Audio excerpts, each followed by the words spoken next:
안녕하세요. 전종철의 전격시사 진행을 맡은 전종철 기자입니다. 가족 중 한 명이 사망했을 때 배우자와 자녀 등이 받는 최소한의 재산을 보장하는 유류분 제도에 대해서 헌법재판소가 일부 위헌 결정을 내렸습니다. 폐륜적 행동을 한 가족 구성원이나 형제, 자매까지 상속권을 주는 건 맞지 않는다는 것입니다. 윤석열 대통령과 이재명 대표의 회담을 위한 실무 협상이 의제 선정 문제를 놓고 난항을 겪고 있습니다. 이재명 민주당 대표와 조국 혁신당 대표가 만찬 회동을 갖고 앞으로도 수시로 만나겠다고 밝혔습니다. 오늘 방송에선 민주당 박지원, 전남 해남 완도진도 국회의원 당선인과 당면 정치 현안 짚어보고 하재근 문화평론가와 함께 국내 엔터업계 1위 하이브와 걸그룹 뉴진스가 속한 어도 간의 진실 공방전 자세히 알아봅니다. 4월 26일 금요일 전종철의 전격시사 출발합니다. 전종철의 전격시사는 유튜브로도 실시간 방송합니다. 문자 참여는 짧은 문자 50원, 긴 문자 100원이 드는 샵9730, 콩 어플은 무료입니다. KBS 1라디오 채널에는 정치, 경제, 사회, 문화 등 다양한 명품 콘텐츠가 있습니다. 구독과 좋아요, 댓글 많이 부탁드립니다.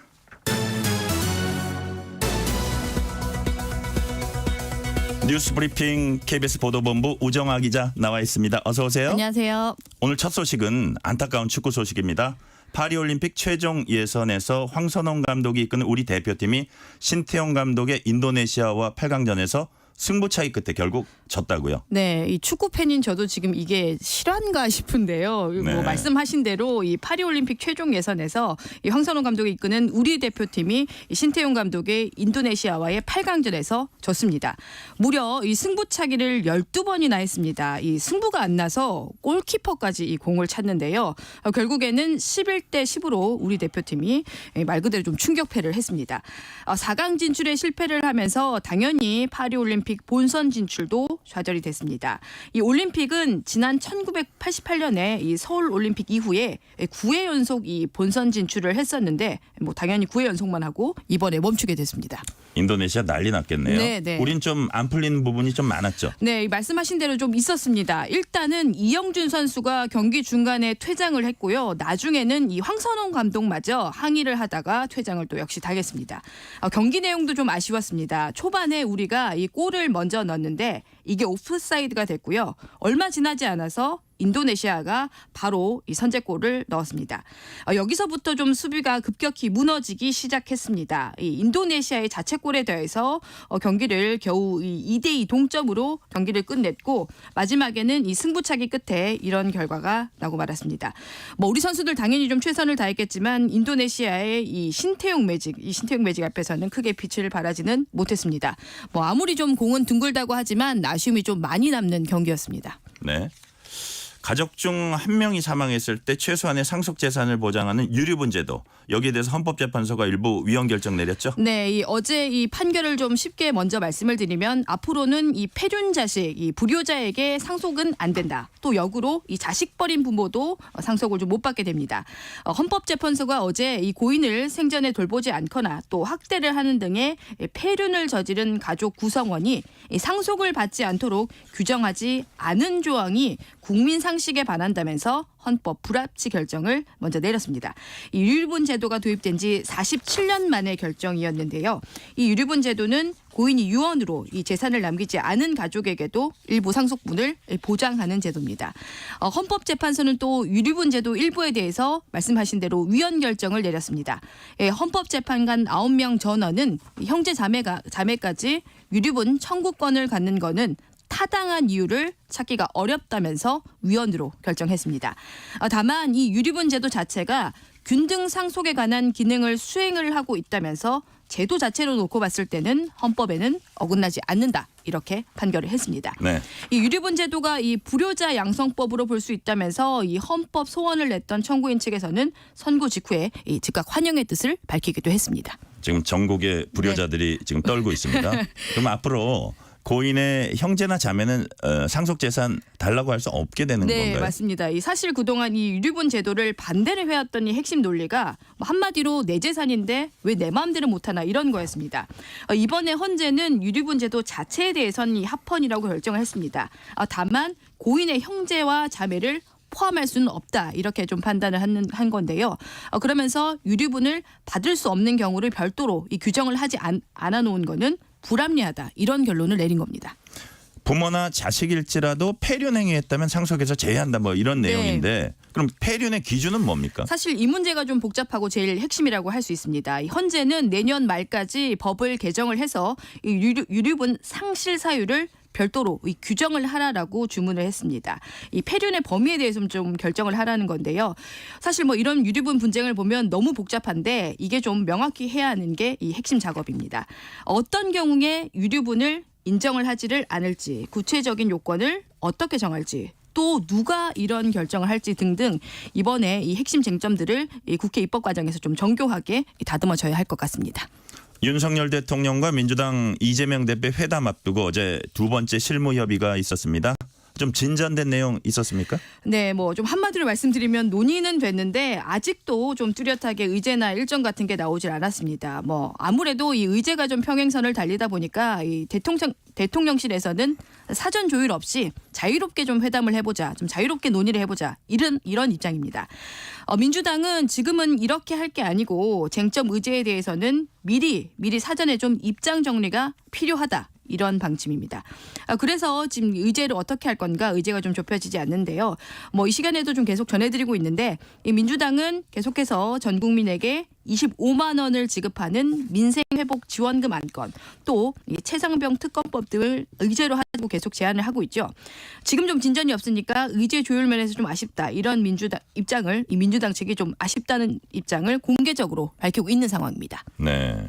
지금 이번 주는 다 지나가는 분위기인데 대체 네. 회담은 언제 하게 될까요? 네, 이 말씀하신 대로 지금 뭐 이번 주가 다 지나갔으니까 다음 주를 또 좀 봐야 할 것 같습니다. 뭐 시간만 가고 지금 구체적인 성과가 안 나오니까 정치권에서도 말들이 나올 수밖에 없습니다.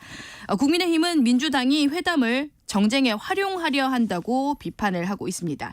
이런 상황에서 이 민주당 박지원 당선인은 의제에 집착을 하면 자칫 회담이 좀 어려워질 수 있기 때문에 일단은 두 사람이 먼저 좀 회동을 해서 맞는 부분부터 합의를 해나가야 한다 이렇게 좀 제안을 하기도 했습니다. 민주당은 공식적으로는 오늘 이 최고위원 회의에서 이런 상황에 관해서 좀 논의를 할 예정입니다. 우리가 다음 주 방송에서도 또 평행선 달린다 이런 얘기 좀 안 했으면 좋겠어요. 안 했으면 그죠? 좋겠습니다. 네네. 자, 다음 소식입니다. 민주당 이재명 대표와 조국혁신당 조국 대표가 총선 이후 처음으로 회동했습니다. 어떤 얘기들 오갔습니까? 네, 이 어제 저녁에 서울 모처에서 저녁 6시 반부터 약 2시간 반 정도 두 사람이 만났습니다. 만나서 자주 앞으로 좀 만나서 대화도 좀 하고 공동 법안도 추진을 하자 이런 얘기들이 오갔습니다. 뭐 협력하기로 했다 이런 정도로 지금 어제의 자리를 좀 의미를 볼 수 있을 것 같습니다.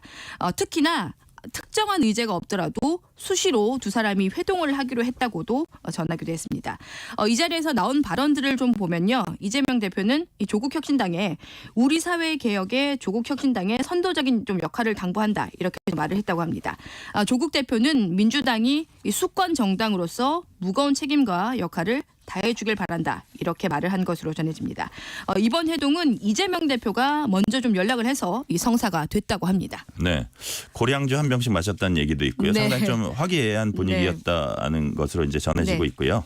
자, 국내 최대 연예 기획사인 하이브와 뉴진스 소속사이자 자회사인 어도어의 다툼이 격해지고 있습니다. 먼저 하이브가 경영진을 업무상 배임 등의 혐의로 고발하겠다 이렇게 밝혔죠? 네, 이 하이브가 감사에 들어간 지 딱 나흘 만에 이 민희진 어도어 대표 등 이 자회사 경영진을 경찰에 고발했습니다.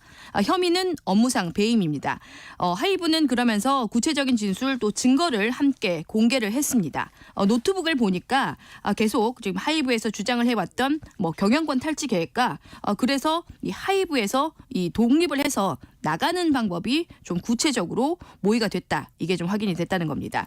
어떤 거냐면 뉴진스의 계약을 어떻게 해지를 할지 논의를 했고 이 하이브를 공격하기 위한 문건을 만들었다는 진술도 함께 확보를 했다고 했습니다. 그래서 이 모든 게 민희진 대표, 이 뉴진스의 엄마로 불리죠. 이 민희진 대표의 지시로 이 벌어진 일들이라면서 이런 정황들이 담긴 단톡방의 대화까지도 이번에 공개를 했습니다. 네. 어도 지금 곧바로 반박했죠. 네, 이 어제 민진진 대표가 오후에 곧바로 이 긴급 기자회견으로 맞받았습니다. 한마디로 말해서 하이브의 증거는 프레임을 만들어서 왜곡을 한 것이다. 억울하다 이렇게 했습니다.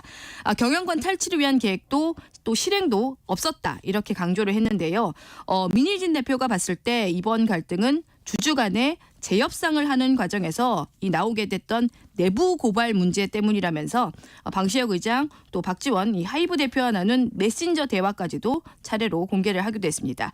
민 대표도 역시 맞대응하는 차원의 법적 대응을 예고하고 있습니다. 네, 마지막으로 하나 여쭤볼게요. 어제 기자회견이 인터넷에서 지금 화제가 되고 있어요. 네, 지금 뭐 이른바 계속 뭐 짤이라고 하죠. 이 어제의 상황을 빗대 만들어진 게시물들이 계속 나오고 있습니다. 어제 이 민희진 대표의 기자회견 당시 이 발언들 때문이었는데요.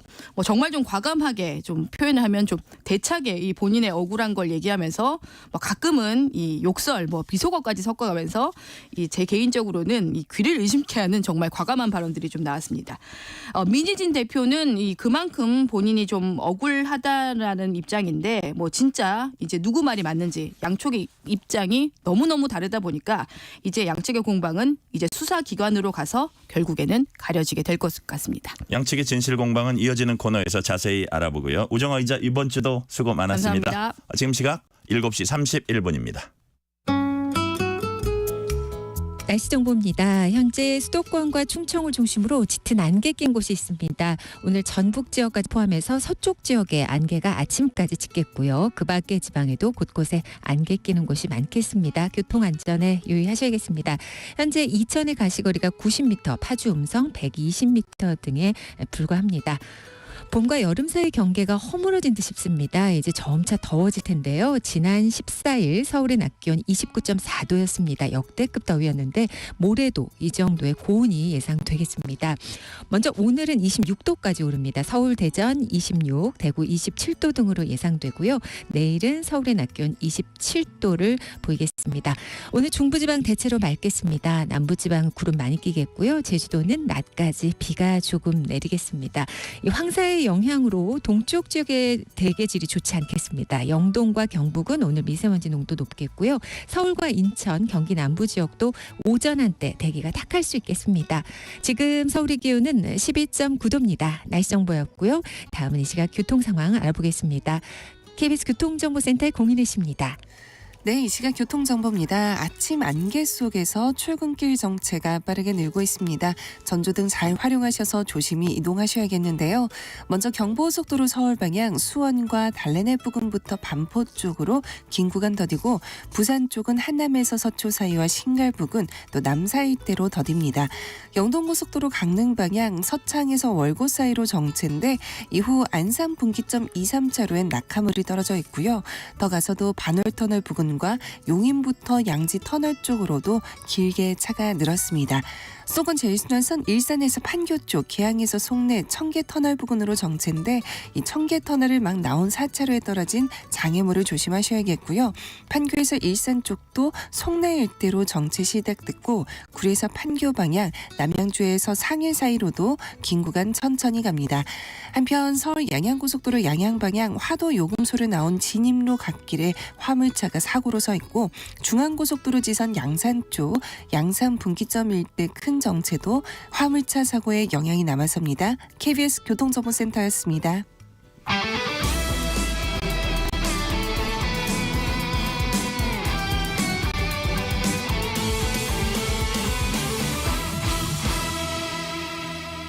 전종철의 전격 시사.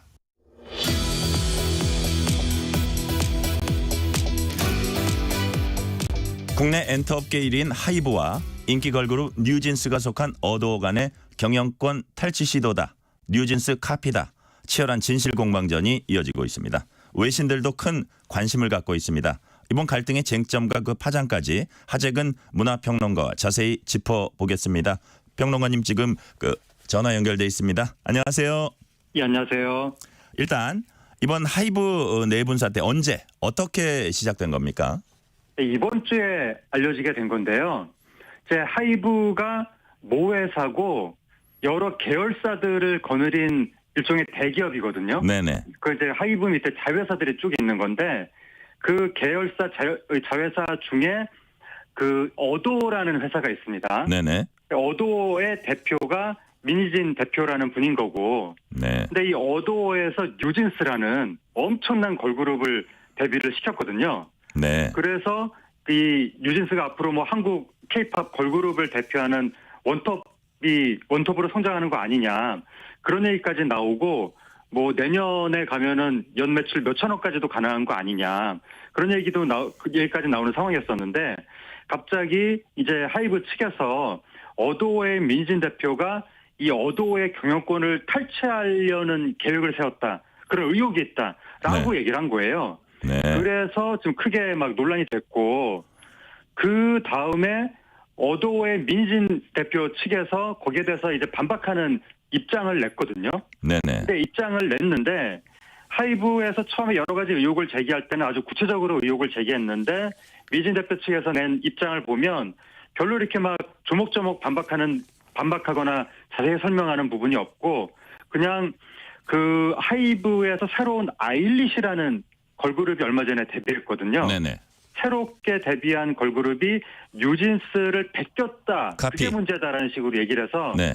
이거는 좀 뭐 논점을 흐리는 거 아니냐라는 얘기도 나왔고, 또 이 하이브 측에서 뭔가 증거를 제시하면서 계속해서 조목조목 이제 공격을 했는데, 민진 대표 측에서 입장을 낸 다음에는 침묵하다 보니까 네. 뭔가 민진 대표한테 점점 상황이 불리하게 돌아가면서 하이브의 주장이 맞는 거 아니냐, 막 그런 식으로 언론 보도도 나오고, 그러다 어제 하이브가 중간 감사 결과를 발표했거든요. 네네. 거기에서 민진 대표의 경영권 탈취 시도 증거를 발견했다고 하면서 경찰에 고발하겠다고 네네. 그렇게 나온 거예요. 증거. 그래서 많은 예. 사람들이 그러면 그 민진 대표가 정말 그런 거를 탈취를 하려고 했던 게 맞나 보다, 거의 그렇게 생각해 가고 있었는데, 네. 근데 어제 민진 대표 측에서 그동안의 침묵을 깨고 기자회견을 했거든요. 네네.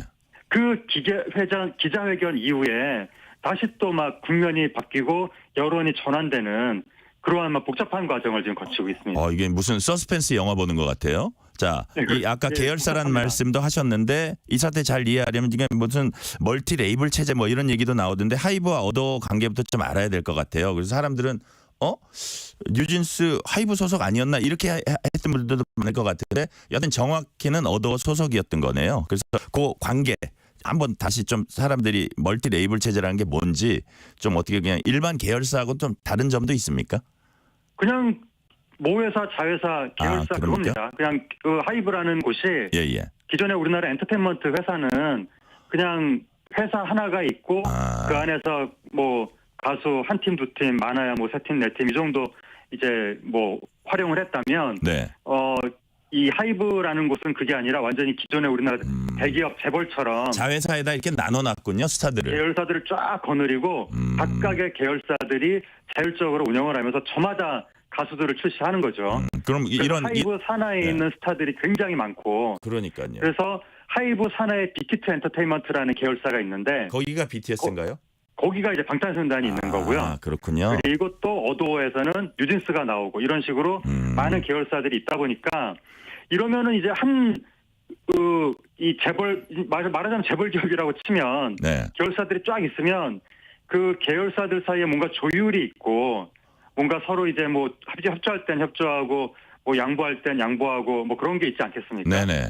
뭐 다른 계열사가 어떤 일을 바로 코앞에 앞두고 있으면 그럼 이게 다른 계열사는 잠깐 뭐 쉬어간다든지. 그러니까요. 하이브 고성장의 원인이라고도 볼 수 있나요? 이런 체제가 효과적으로 좀 당연히 작용했다고 고성장의 보나요? 원인이고, 그러니까 이제 다른 엔터테인먼트 기업들을 인수하면서 그렇게 덩치가 커진 거거든요. 하이브가. 예예. 그러니까 인수하면서 덩치가 커졌다는 게 바로 그게 고성장인 거고. 네. 그리고 많은 그 각각의 계열사마다 스타들이 있으니까 많은 스타들을 운영하면서 이게 사업이 다각화가 된 거예요. 네네. 그래서 일반적인 엔터테인먼트 기업이면 보유한 스타에 무슨 일이 생기면 바로 회사가 휘청휘청하는데 하이브는 계열사가 많다 보니까 그 한두 계열사에서 무슨 문제가 생겨도 다른 스타들이 있으니까 회사가 유지가 되는 거죠. 네네. 그래서 기존 같았으면 방탄소년단이 군대 갔을 때 하이브가 굉장히 어려워졌을 텐데 지금은 회사 다각화를 했기 때문에 뭐 뉴진스도 있고 많이 있기 때문에 네. 회사는 방탄소년단 군대 간 것과 별개로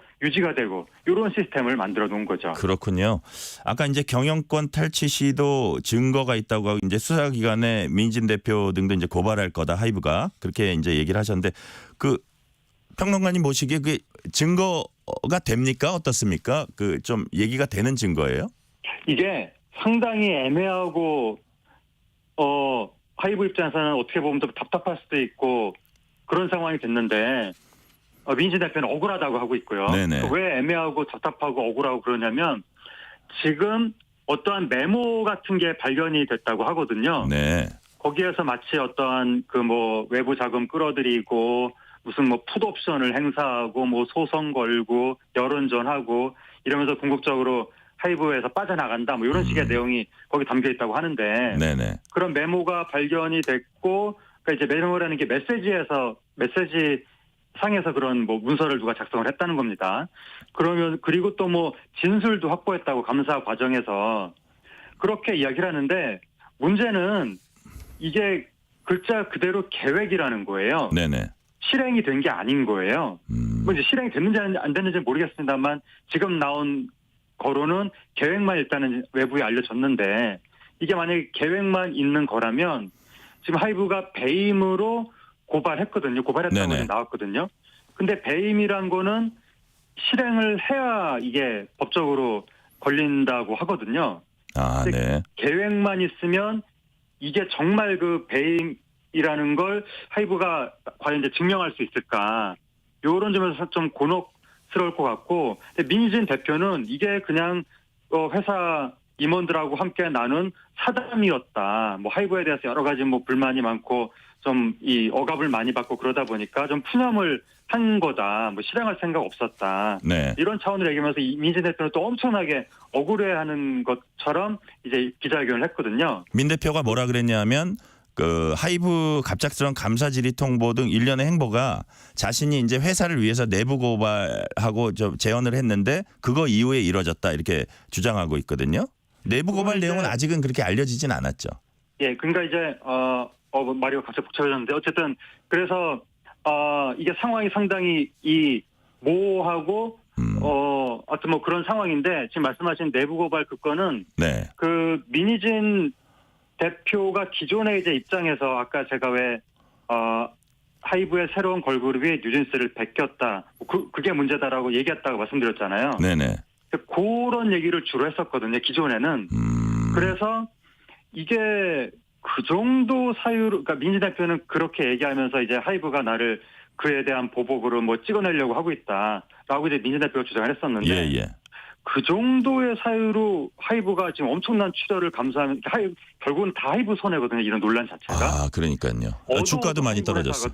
예. 그러니까 하이브 본사가 타격을 입는 것도 하이브 손해고 어도가 타격을 입는 것도 고스란히 하이브 손해인 거예요. 네. 그래서 뭐 자기 걸그룹 좀 베꼈다고 문제 제기를 했다는 이유로 하이브라는 회사가 자기 엄청난 피해를 감수하면서 이 소동극을 벌인단 말인가? 그래서 사실 의아하죠. 네, 민진 대표의 처음에 나왔던 입장문의 그 신뢰성이 좀 공감이 좀 떨어지는 거 아니냐. 그러면서 민진 대표가 좀 불리했었는데, 근데 어제 새로운 얘기가 나온 게 뭐냐면 그 방금 말씀하신 내부 고발 얘기, 네. 요런 이야기가 나오면서 또 민진 대표가 뭘 얘기했냐면 주주 간의 계약을 맺었다 이런 얘기를 했거든요. 네.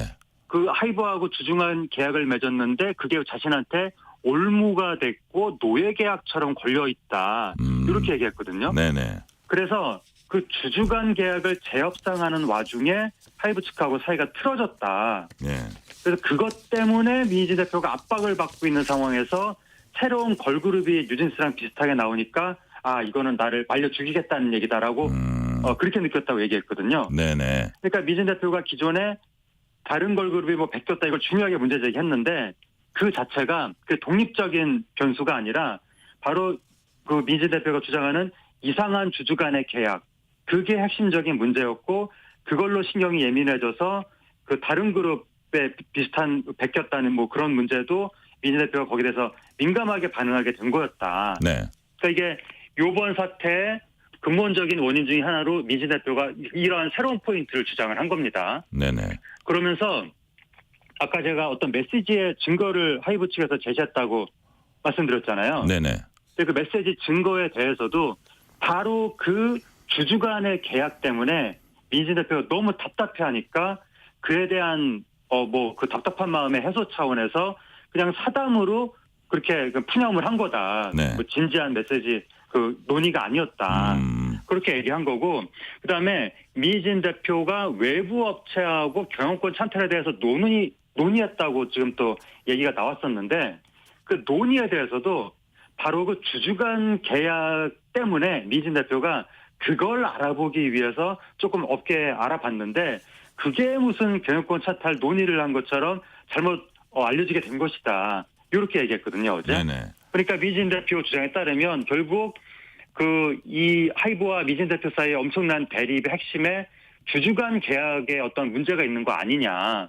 이건 이제 뭐 외부에 자세히 말을 할 수 없다고 하는데 그래서 기존에 민진 대표가 무슨 뭐 걸그룹 베꼈다 이런 차원으로 이야기했을 때보다 좀 더 어제 새롭고 구체적인 얘기를 하면서 이거는 뭐 또 다른 포인트가 제기가 된 것 같고 갈등의 진짜 요인이 이거 아니었나 뭐 그런 지금 취지의 말씀이시죠? 그러니까 그 민진 대표 주장의 개연성이 조금 더 올라간 것 같습니다. 기존 주장 때보다는. 예예. 그 민진 대표가 맞다는 말은 아닌데 예, 어쨌든 좀 더 진일보했다는 것이고 주장의 논리가. 네. 근데 그러한 계약의 문제 더하기 지금 말씀하신 민진 대표가 내부 고발을 또 했고 근데 내부 고발의 내용은 이제 밝히지 않겠다고 했는데 그런 것을 했고 그리고 또 과거에 하이브에서 그 이 르세라핌이라는 걸그룹을 데뷔를 시켰거든요. 네. 그 과정에서 또 민진 대표가 내부에서 욕을 하면서 반발했다. 이런 일들이 켜켜이 쌓이면서 하이브와 민진 대표 사이에 엄청난 이제 골이 깊어졌고 그래서 하이브가 나를 찍어내기 위해서 지금 이러는 거 아니냐라고 민진 대표는 주장하는 거죠. 네네. 그 지금 욕 얘기도 하셨는데 어제 기자회견에서도 민 대표의 거친 입이 또 화제가 됐어요. 많이 격앙돼 있더라고요. 그것 때문에 지금 상당한 인터넷에서 여론의 반전이 지금 일어났는데 예. 기자회견 직전까지만 해도 민진 대표한테 비판적인 여론이 다수였었거든요. 네. 근데 기자회견 때 민진 대표가 막 격정 토론을 한 거예요. 비속어 욕까지 해가면서 네. 막 격정 토론을 하니까 많은 분들이 동정론? 논리적으로 따지는 거 이전에 예. 이 느낌상으로 정서적으로 어떤 느낌을 받았냐면 네. 야, 저 정도로 막 격정적으로 말을 막 하는 분이면 앞에서 들이받았으면 들이받았지 뒤에서 음모를 꾸밀 사람은 아닌 것 같다. 이런 느낌을 또 일부 분들이 받게 그렇게 됐거든요. 받을 수 있네요. 그런 네, 그리고 느낌을. 그러면서 또 아주 장시간 동안 거의 이성을 잃은 듯이 막 격정적으로 얘기를 했는데 네네. 저게 과연 거짓말을 꾸며내는 것일까? 이런 생각을 또 사람들이 하게 된 거예요. 네. 그러니까 말이 좀 거칠 수는 있어도 저 억울하다는 저 말이 거짓말은 아닌 게 아닐까라고 일부 분들이 또 그렇게 느끼면서 네. 이게 그러니까 내용 자체의 논리와 상관없이 그러한 정서적인 어조에 의한 느낌 그걸로 인해서 지금 뭔가 민진 더 대표한테 면밀히 굉장히 봐야겠다. 불리했던 누구 말이 상황이 맞은지. 약간의 반전이 나타나고 있습니다. 네네. 이번 내분으로 하이브 주가가 크게 흔들렸습니다. 이틀간 시가총액 8,500억이 증발했다고 하는데요.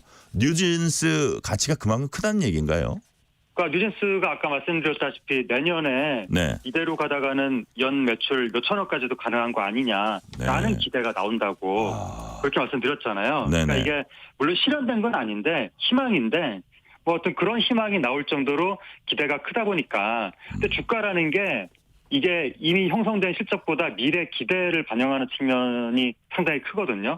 그러니까 뉴진스가 앞으로 무궁무진하게 성장할 수 있다라는 기대가 있다 보니까 그게 이제 주가에 반영이 되는 거고. 네. 그리고 지금 아까 제가 말씀드린 게 이 논란 자체가 몽땅 다 하이브 피해라고 말씀드렸잖아요. 그러니까요. 이게 전장이 하이브인 거예요. 네네. 어도어도 하이브고 하이브 본사도 하이브고. 그 방시혁 하이브인데 의장이 또 스카우트 했더라고요. 민희진 대표를.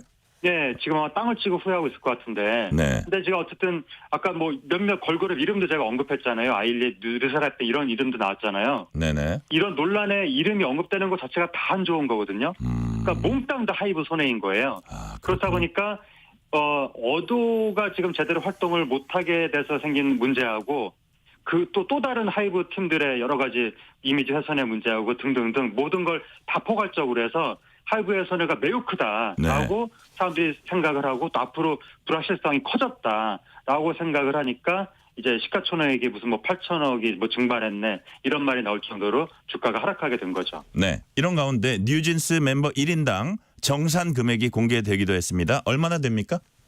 이것도 상당히 놀라운데 작년에 뉴진스가 데뷔 2년 차였거든요. 2022년 대비. 예. 재작년에 데뷔, 작년에 2년 차. 예. 그래서 데뷔 1년, 2년이면 거의 뭐 수익이 뭐 변변하게 있을 때가 아니거든요. 네. 근데 뉴진스는 그 거의 데뷔한 직후부터 세계적인 스타가, 국제적인 스타가 된 거예요. 아, 그래서 뭐 엄청난 인기를 끌었고 어깨에 센세이션을 일으켰는데 그렇다 보니까 작년에 데뷔 2년 차인데도 불구하고 멤버 한 명당 한 52억 원 정도씩 받은 것이 아니냐. 와. 그런 이야기가 나와서 이것도 정말 놀라운 일이고.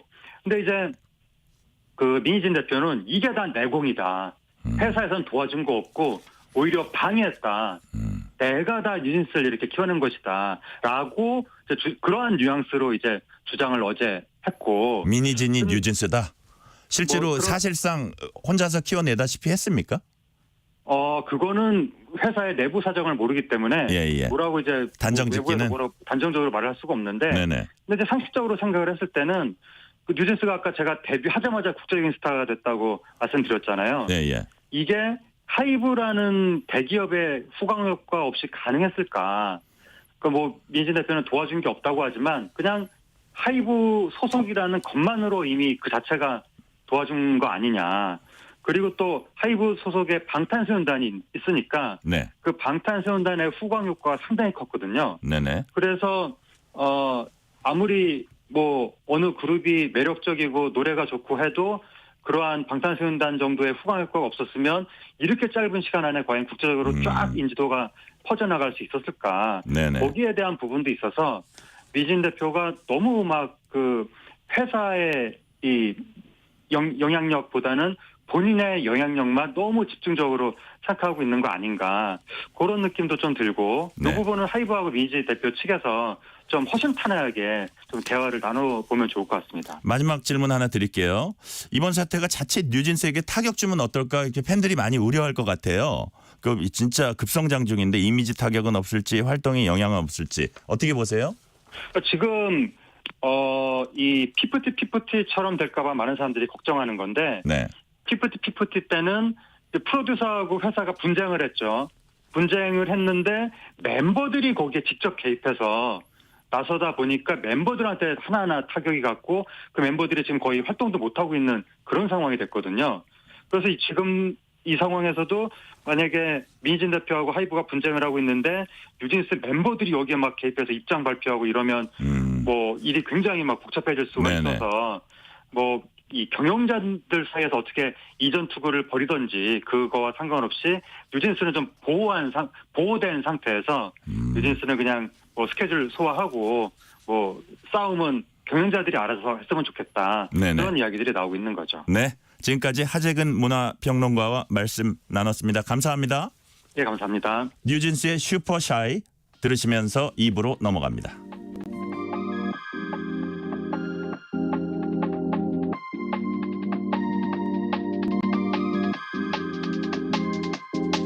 I'm super shy, but wait a minute while I make you mine.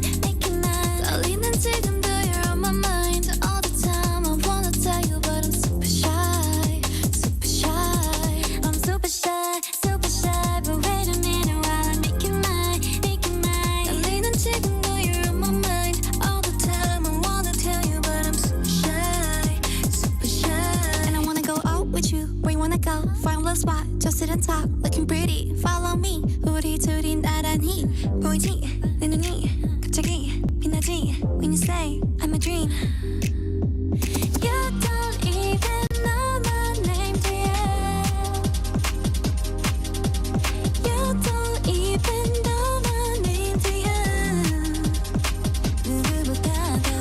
super shy. But wait a minute while I make you mine. 떨리는 지금도 you're on my mind all the time. I wanna tell you, but I'm super shy, super shy. I'm super shy, super shy. But wait a minute while I make you mine. 떨리는 지금도 you're on my mind all the time. I wanna tell you, but I'm super shy, super shy. 나 원래 말도 잘하고 그런데 왜 이런지 I don't like that. Something out about you, yeah, you're special and you know it, you're the top, babe. I'm super shy, but wait a minute while I make you mine. 떨리는 지금도 you're on my mind. 국민 여러분, 병원에 가실 때 불편과 혼란을 줄이기 위해 다음 3가지를 부탁드립니다. 첫째, 가벼운 증상은 가까운 동네 병원을 이용해 주십시오. 대학병원은 중증 환자를 위한 곳입니다. 둘째, 인터넷에서 우리 지역 좋은 병원 찾기 서비스를 검색해 주십시오. 환자 맞춤형 병원을 찾을 수 있습니다. 셋째, 응급실 진료받는 순서는 의사의 판단에 맡겨주십시오. 더 위급한 환자부터 진료하는 것이 응급실의 원칙입니다. 어려울 때일수록 서로 배려하는 마음이 필요합니다. 보건복지부에서 말씀드렸습니다. KBS 라디오 기후위기 대응 캠페인 지구를 네, 안녕하세요. 저는 다시입다 연구소의 프로젝트 매니저를 맡고 있는 박지원이라고 합니다. 패션 산업이 환경오염을 유발하는 산업 2위예요. 1위 산업이 석유화학 산업인데 2위 산업이라고 하면 굉장히 심각한 문제거든요. 어딘가에서는 옷이 쓰레기 산이 되어서 일상에서의 문제가 되고 질병을 유발하고 있어요. 아, 옷으로 인한 환경오염이 이렇게 심각하구나. 진짜 우리에게 직면한 문제구나 라는 걸 좀 알게 되고 그 심각성을 점점 더 깨닫게 되는 것 같아요. 얼마 전에 저희가 행사를 했는데 모 기업의 행사 후기를 이렇게 전달을 해주셨는데 구내식당에서 자기 옷을 입고 걸어가는 분을 봤다는 거예요. 그래서 그 옷이 나에게는 필요 없는 옷이었지만 그 사람에게는 굉장히 잘 어울리고 예쁜 옷이라는 걸 알게 됐을 때 뿌듯하다 이런 말을 전달받았던 게 굉장히 저도 기뻤었고, 사실 뭐 소매가 트어지거나 아니면 기장이 안 맞거나 이런 것들은 직접 수선을 해서 더 오래 입을 수도 있잖아요. 그런 방법을 배우고 또 직접 수선을 해서 더 애착이 가는 옷이 됐다. 집에서 이제 버려지는 옷 없이 다 수선해서 입으려고 한다. 이런 말을 들었을 때도 굉장히 뿌듯한 것 같습니다. 여러분들은 옷 한 벌을 몇 번 입으실까요? 전 세계 평균적으로 옷 한 벌은 7번 입고 버려져요. 가진 옷을 오래 입는 것, 바꿔 입는 것, 수선해서 입는 것이 우리 일상 속에서 실천할 수 있는 환경 실천의 첫 걸음입니다. 여러분도 다시입다 연구소와 함께 하시면 좋겠습니다. 뜨거워지고 있는 지구. 지금 우리의 문제입니다. KBS 라디오 기후위기 대응 캠페인 지구를 지켜라 였습니다.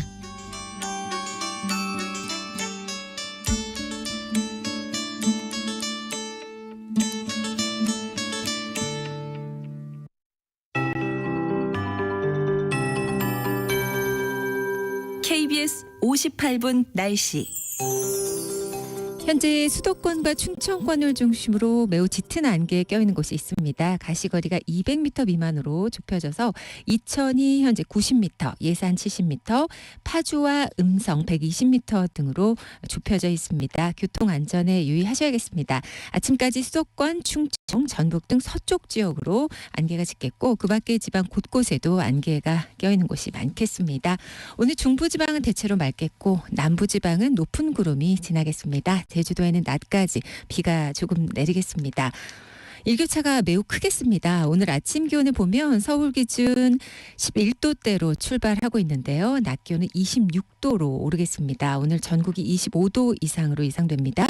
서울, 대전 26, 대구 27도 등 20에서 28도 분포가 되겠습니다. 모레까지 계단처럼 낮 기온이 오르면서 덥겠습니다. 이 4월의 더위, 즉 고온 현상은 유럽, 아시아 곳곳에서 나타나고 있는데요. 여름까지 이어질 전망입니다.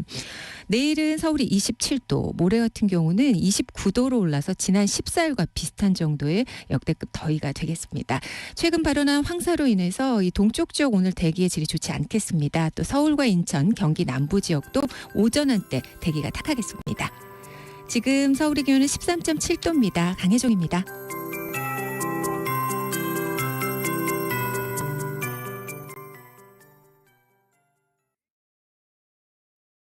정성을 다하는 국민의 방송 KBS가 8시를 알려드립니다. AM 711kHz, FM 97.3MHz, KBS 1라디오입니다. HLKA.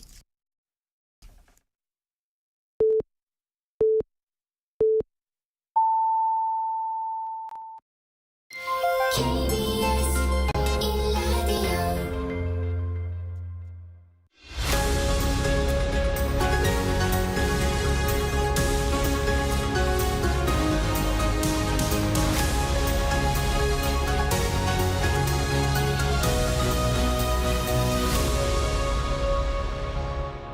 전종철의 전격 시사.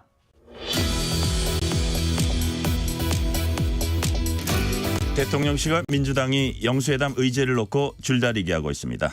제22대 전반기 국회의장 자리를 놓고 후보군으로 거론되는 민주당 의원들 간의 기싸움도 시작됐습니다. 전남, 해남, 완도, 진도에서 당선된 박지원 전 국가정보원장 나오셨습니다. 어서 오세요. 오랜만입니다. 네. 사실 당선되시자마자 그 새벽에 저희 프로그램 전화 연결해 주셔서 저희가 축하 인사도 드리고 또 당선 소감 말씀하셨어요. 말 그대로 금의 환양, 이번에 당선된 지역구가 고향입니다. 해남, 완도, 진도. 이게 보니까 목포하고 비교해서 훨씬 더 넓고 섬도 많고 해서 다니시는데 힘드시고 그러지 않으세요? 좋죠 뭐. 드라이브하고. 예, 예. 그리고 이제 좋은 공기도 마시고. 풍경을 보고. 예, 예. 우선 공기가 좋으니까요. 그러니까요. 그리고 바다를 바라볼 수 있다는 건 좋아요. 해남, 완도, 진도로 휴가 오세요. 알겠습니다. 음식도 맛있고. 완도 해양치유센터 최고입니다. 아, 그래요? 네. 예, 예. 자, 너무들 잘 아시겠지만 제가 경력 요약해 보겠습니다. 문화부 장관, 대통령 비서실장, 국가정보원장, 민주당 원내대표, 국민의당 당대표, 그리고 국회의원은 이번에 5선 고지에 올랐습니다. 대통령하고 국회의장만 못하셨네요. 네. 네. 꼭 해보려고 해요. 전국 최고 득표율과 최고령 당선인에 이어서 광주 전남 출신 최초 국회의장 이란 타이틀까지 추가할지 관심이 쏠립니다. 자, 여쭤볼게요. 국회의장 경선 나오십니까? 직방으로 나오네요. 제일 궁금한 거니까. 아직 뭐 생각은 하지 않고 있습니다. 제가 방금 말씀한 대로 최고령, 뭐 최고 득표율로 당선됐는데 저는 어떻게 됐든 대한민국 정치에 박지원의 역할이 있다. 이것만은 생각하기 때문에 윤석열 대통령을 향해서도 쓴소리 고운 소리. 우리 민주당이 특히 이재명 대표가 대통령으로 가는 길에 조언을 하고 싶다. 이런 생각은 가지고 있습니다. 네. 그런데 지금 이제 민주당 분위기 말씀드릴게요. 국회의장 되려면 명심을 명심해야 한다는 얘기가 나옵니다. 의장 후보들이 저마다 이재명 대표 마음이 내게 있다. 호소하고 있고요. 더구나 이제 균형자 조정자 역할보다는 이른바 선명성 경쟁도 하고 있어요. 명심을 따르는 국회의장, 선명한 국회의장. 괜찮은 겁니까? 그건 옳지 않다고 생각해요. 그렇기 때문에 이재명 대표도 명심을 쫓았다고 하면은 이번 총선에서 승리하지 못했습니다. 민심을 쫓았기 때문에 승리를 했는데 오늘 아침 정성호 이 국회의장 출마 의사를 밝힌 의원도 네. 동아일보 인터뷰를 통해서 명심은 없다. 이런 소리 해서는 안 된다. 어제 제가 얘기한 것에 상당히 수긍을 하고 있더라고요. 네네. 그래서 저는 국회의장은 법 정신대로 중립을 표방하고 그리고 국민을 보고 민심을 짰어서 국회의장을 해야지 당에 맹종하고 이런 것은 문제가 있다. 그렇지만은 다수당의 편을 또 친정의 편을 드는 것은 어쩔 수는 없겠죠. 네. 그렇지만 그것을 국민들한테 나는 그렇게 하겠다. 명심이다. 이런 얘기는 바람직하지 않다. 그렇게 생각합니다. 아울러 원내대표도 대표적 친명, 찐명이라고 하죠. 박찬대 의원 단독 출마할 가능성 높아지는 분위기입니다. 당내에 좀 다양한 목소리 실정되면 어떡하나 우려도 나와요. 어떻게 보세요? 저도 그 문제를 지적했는데요. 이렇게 보니까 박찬대 의원으로 되게 정리가 되는 것 같아요. 이것은 뭐 꼭 나쁘다고는 보지 않아요. 그렇지만은 그 후보들이 스스로 정치적으로 결정을 했기 때문에 저도 박찬대 원내대표가 되면은 오히려 이재명 대표의 복심이기 때문에 잘 할 것 같아요. 그리고 상대적으로 이재명 대표의 복심인 박찬대 의원이 민주당의 원내대표가 된다고 하면은 저는 윤석열 대통령의 복심인 이철규 의원이 국민의힘 원내대표 되면은 복심끼리 차라리 괜찮을 것 같아요. 괜찮아요. 마찬가지 마치 영수회담의 연장선상처럼 서로 협력하고 싸울 때 싸울 거 아니냐. 그래서 근데 또 좋은 파트너가 당이 된다. 약간 수직적 관계가 될까 염려하는 분들도 있잖아요. 물론 그렇지만은 국회의원이라는 게 월급쟁이가 아닙니다. 네. 자기 할 말을 해야 국회의원인 거예요. 뭐 저도 할 말을 하잖아요. 그러니까요. 자, 국무총리 얘기해 보겠습니다. 대표님께서는 이재호 민주화운동 기념사업회 이사장을 강력히 추천한다 말씀하셨습니다. 적임자라고 보는 이유가 뭐세요? 그분은 이명박 정부 때 이 원내대표로서 야당 대표로서 협치도 해봤고 정무장관으로 성공적인 그리고 물러나서도 사실상 2인자였죠. 그렇죠. 그 당시에. 사실상 2인자였고 물러나서도 저하고 방송해서 보면은 KBS 더 라이브 같은데 계속 나와서 쓴소리 해요. 여야에게. 그래서 바른 말을 할 수 있는 그런 이재호 위원장이 윤석열 대통령을 보좌하는 것이 나라를 위해서 잘할 것 같아요. 그래서 그런 사람이 했으면 좋겠다 하지 임명권자는 윤석열 대통령입니다. 제가 아닙니다. 주호영 카드 얘기도 또 민주당에서 나와요. 주호영도 이제 좋은 분이죠. 그렇기 때문에 합리적인 분 아니에요. 네네. 그래서 그런 분들이 좋겠다 이러는데 윤석열 대통령은 또 우리가 얘기하면 잘 안 듣는데 정진석 비서실장은 또 듣더라고요. 자, 제가 그 질문은 좀 이따 드릴게요. 네네네. 그 대표님과 정진석 실장과의 관계도 제가 좀 알거든요. 옛날에 들은 얘기니까 그 질문 좀 이따 드리고, 자, 영수회담 사전 협상이 지금 의제를 놓고 일종의 난항 겪고 있습니다. 제가 보기에 영수회담 관련해서 이 조선팔도 최고의 전문가가 바로 여기 계신 박지원 대표님인데, DJ 대통령 비서실장 하실 때 영수회담 조율 많이 하셨죠? DJ 총재 때도 다 야당 총재 합쳐서 수십 번 되지 않습니까? 네, 그렇죠. 예. 조율했고 대통령 때도 조율했고 네. 남북 정상회담도 제가 준비한 사람인데 어떻게 됐든 지금 보면은 윤석열 대통령이 마음이 변하는 것 같아요.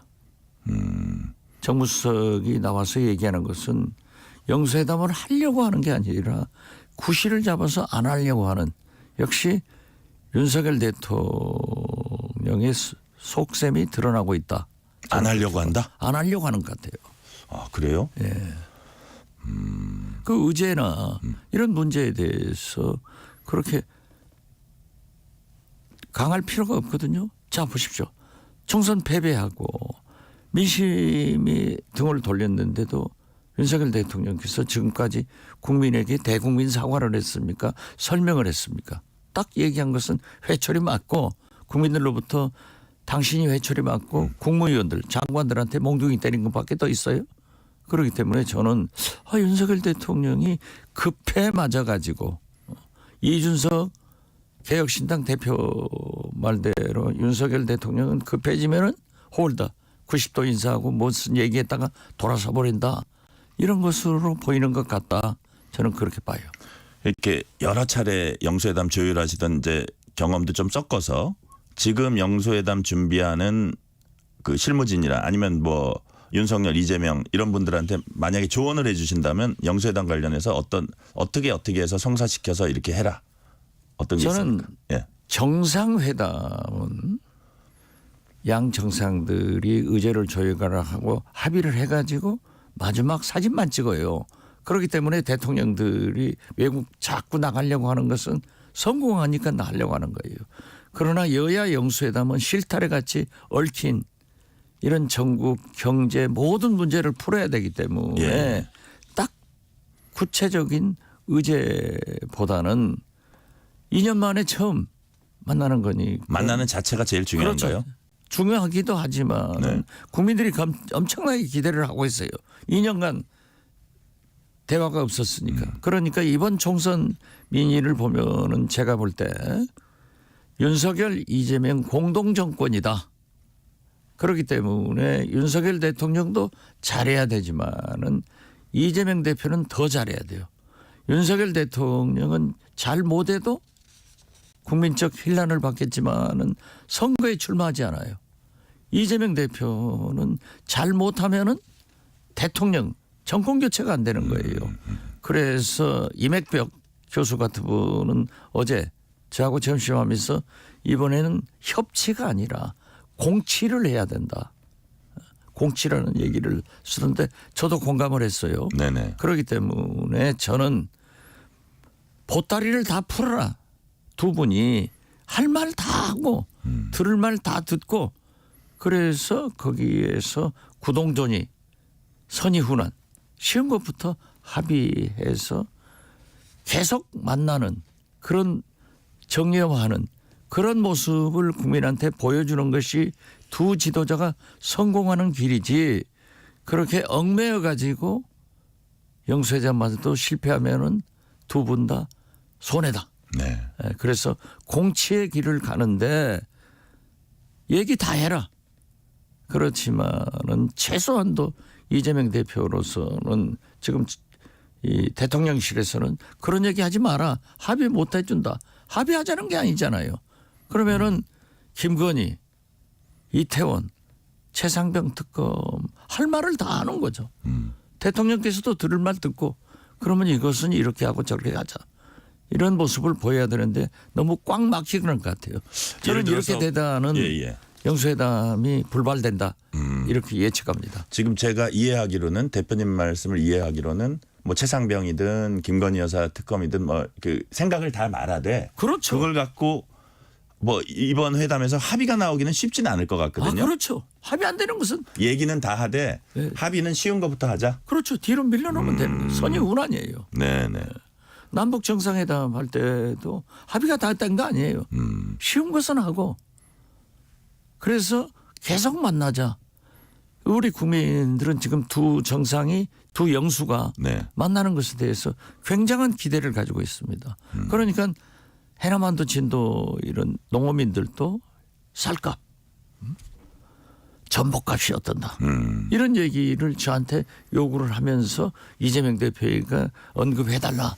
이건 국민들이 기대를 하고 있다는 거 아니에요. 네네. 그런데 지금 대통령실이 너무 윤석열 대통령 스타일로 끌고 간다. 그래서 저는 어려워지는 것 아니냐 이렇게 봐요. 제가 대표님 말 이해하기는 얘기는 다 하게 하자. 네. 그렇지만 이게 의제로 올린다는 건 우리가 합의나 뭐 결과가 나오는 거를 상정을 하거든요. 그렇게까지 얽매이지 말자. 그렇죠. 그렇죠. 알겠습니다. 그렇게 정리하고요. 자, 원장님께서는 그 정진석 새 비서실장 인선과 관련해서 정진석 의원은 바른 말하는 분이고 윤 대통령이 정 의원에게 함부로 못할 것이다 이렇게 이제 예측을 하셨습니다.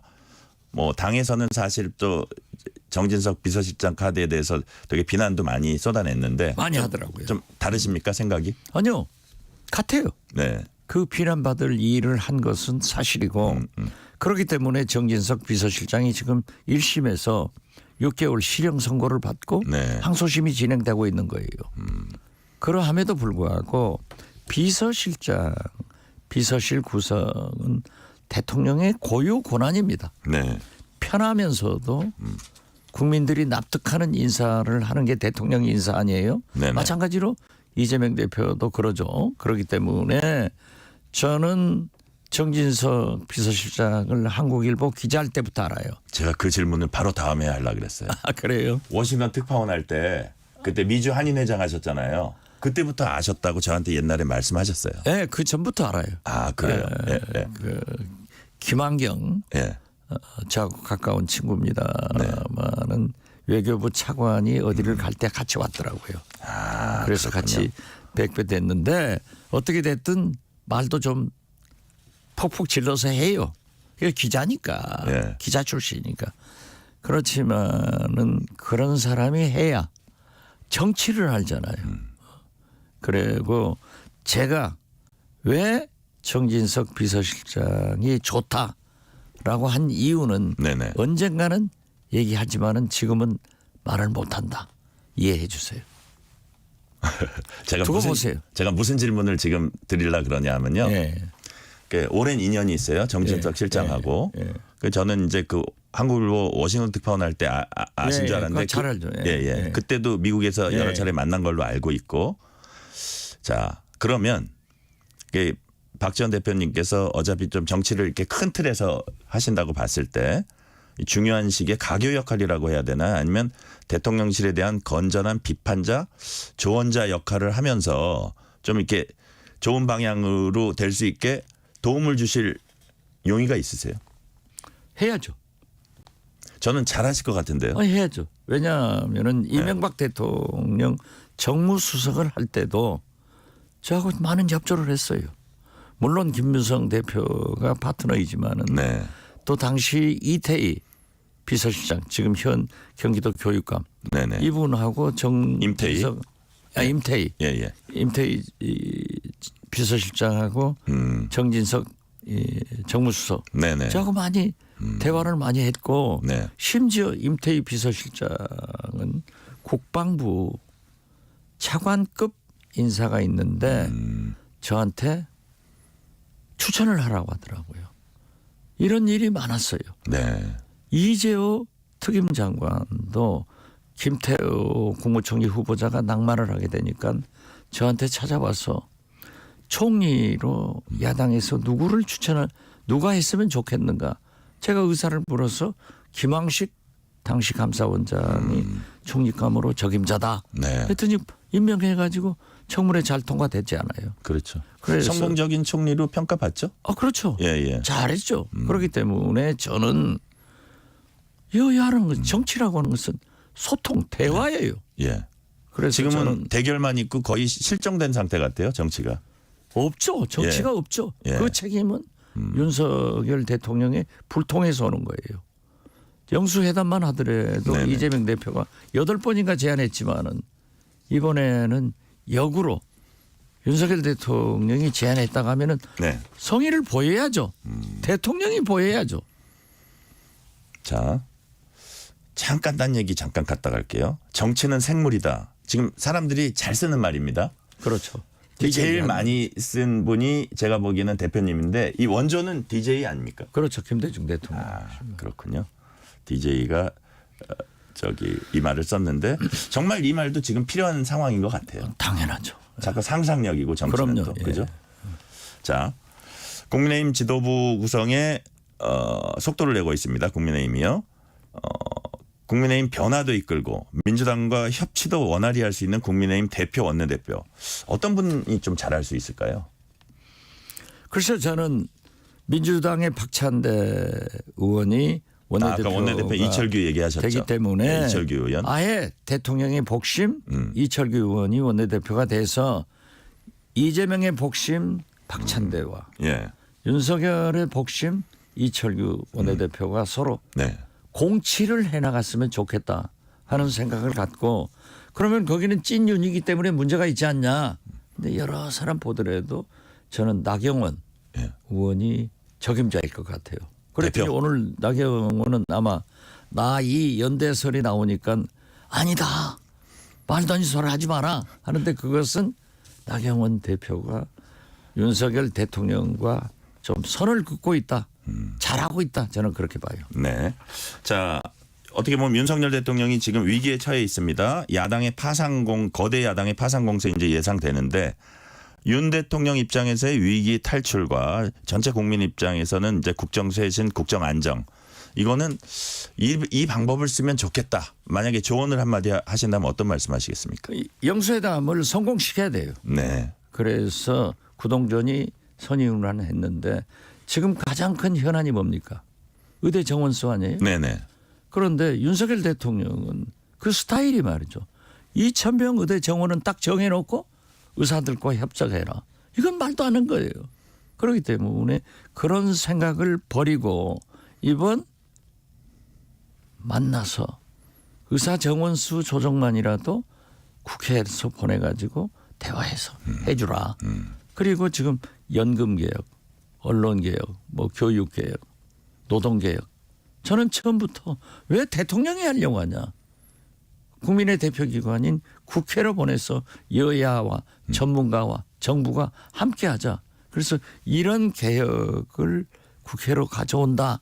이런 합의만 해도 굉장히 큰 성공이라고 봐요. 네. 그래서 저는 윤석열 대통령이 변해야 대통령 내분도 험한 꼴 안 당하고 나라도 망하지 않는다. 윤석열 대통령의 변화로부터 모든 것은 시작한다. 이렇게 생각합니다. 제 기억이 맞다면 DJ 대통령 때 의학 분업도 아마 영수회담 의제였던 것 같아요. 그렇죠. 맞죠? 거기서 풀었죠. 예. 그러니까요. 그러니까 저는 해봤다니까요. 보았다니까요. 경험이 있다니까요. 그렇기 때문에 윤석열 대통령의 태도가 잘못이에요. 아니 생각해 보세요. 2,000명은 불변이고 이걸 2,000명을 수용이 안 돼요. 의과대학에. 해부학 교수도 생물학 교수도 다 부족한 거예요. 네. 그런데 어떻게 2,000명이에요. 그래서 저는 숫자를 조정하고 점진적으로 하는 방법도 있는데 왜 저렇게 고집불통이냐 이거죠. 이러한 것을 자 국회에서 합의하고 알아서 해 주십시오. 합의되면은 대통령 정부는 하겠습니다. 국회로 가져와서 의사들과 여야 전문가들이 협의해서 하면 될 거 아니에요. 네. 이런 거라도 하면은 성공한다 하는데 저렇게 털도 안 뜯고 국물까지 다 마셔버리면 안 되죠. 네. 자, 시간이 이제 얼마 안 남았는데 짧게 한마디로요. 22대 국회에서 내가 이것만은 꼭 하겠다. 어떤 게 있습니까? 글쎄요. 저는 박지원의 역할이라고 하는 것은 지금 모두에 말씀드린 대로 대통령이 바로 갈 수 있도록 쓴소리도 하고 좋은 소리도 하고 우리 민주당 이재명 대표가 대통령 되도록 적극적으로 협력해서 정권 교체를 하는 그 초석을 놓는데 있다 이렇게 생각하면서 농어촌 지금 현재 농어민들이 생산에는 네. 어민들도 다 기술적 관계가 가지고 있는데 유통이 안 돼가지고 유통관계가 해결되지 않아가지고 아주 고생을 하는데 이런 문제라도 개선시켜 보겠다 이런 생각 같습니다. 네, 오늘 말씀 잘 들었습니다. 지금까지 민주당 박지원 국회의원 당선인이었습니다. 대표님 감사합니다. 또 불러주세요. 예. 자주 감사합니다. 나오세요. 예.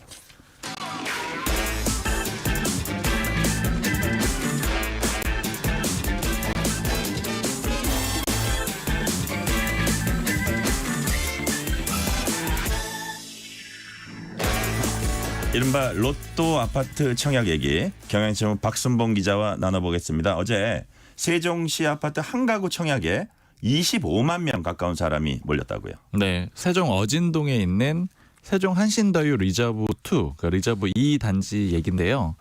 이 전용 84제곱미터, 그러니까 예전 표현으로는 34평 정도 되겠죠. 여기 한 가구를 모집을 하는데 24만 7,718명이 신청을 했습니다. 거의 25만 대 1의 경쟁률이다 이렇게 보시면 되고요. 이게 이제 로또 줍줍이다 이런 식으로 불리기 때문에 많이 사람들이 몰렸던 건데요. 두 가지 의미가 있어요. 일단 로또라고 하면은 가격이 싸야 되겠죠. 그리고 줍줍이라는 거는 청약을 이미 진행을 한 건데 누군가가 포기해가지고 추가적으로 나오게 된 물량을 말하는 겁니다. 그래서 네네. 이제 줍는다라고 해서 이제 줍줍이라고 이렇게 표현을 하는 네네. 건데요. 그럼 얼마나 가격이 싸냐? 이번에 모집한 물량의 분양가는 3억 8,500만 원이거든요. 근데 뭐 발코니 확장한다 그러면 한 4억 정도 되는데 최근에 지난달 2일이었는데 이제 똑같은 평수의 아파트 실거래가를 보니까 네. 7억 원이었어요. 예. 즉 이 얘기는 4억의 분양을 받게 되면 3억 원 정도의 시세 차익은 그냥 볼 수가 있다라는 겁니다. 그리고 또 이거 외에도 다른 장점 많았는데 진입 장벽이 일단 낮았거든요. 그러니까 성인이면은 청약 통장 없어도 넣을 수가 있고 그리고 또 세종시가 비규제 지역이에요. 그래가지고 재당첨 제한, 전매 제한, 또 거주 의무 기간 이런 규제도 하나도 없습니다. 그런데다가 시세까지 시세보다 낮으니까 신청자가 이렇게까지 몰린 겁니다. 25만 대 1. 이것보다 더 높은 경쟁률 기록한 사례들도 있죠? 네, 작년하고 올해 쭉 찾아보니까요. 예. 서울 동작구의 흑석자이가 작년 6월에 청약 신청을 받았었는데 이 이제 추가분이죠. 그때 경쟁률이 무려 82만 9,804대 1이었습니다. 네. 그러니까 83만 대 1 정도 되는 거고요. 그때 25평 하나 나왔는데 여기에 이 정도 사람들이 몰렸던 겁니다. 그래서 이제 저도 하도 이 경쟁률이 높다 보니까 이게 실제 진짜 로또랑 비교하면 어떨까 찾아봤는데 이 로또 1등 6개 숫자 다 일치할 확률은 814만 분의 1 정도 되더라고요. 그러니까 네. 물론 로또가 10배 정도 더 어렵긴 해요. 근데 반대로 보면은 이 로또보다 쉽기는 한데 다만 또 이익은 꽤 크거든요. 로또 1등이 지난번에 보니까 당첨 금액이 27억 원 정도 되는데 이거는 시세 차익이 어느 정도 나냐면 6억 원 이상 나도록 됐습니다. 네. 왜냐하면 분양가가 한 7억 4천만 원 되는데 실거래가가 거의 14억 정도 되거든요.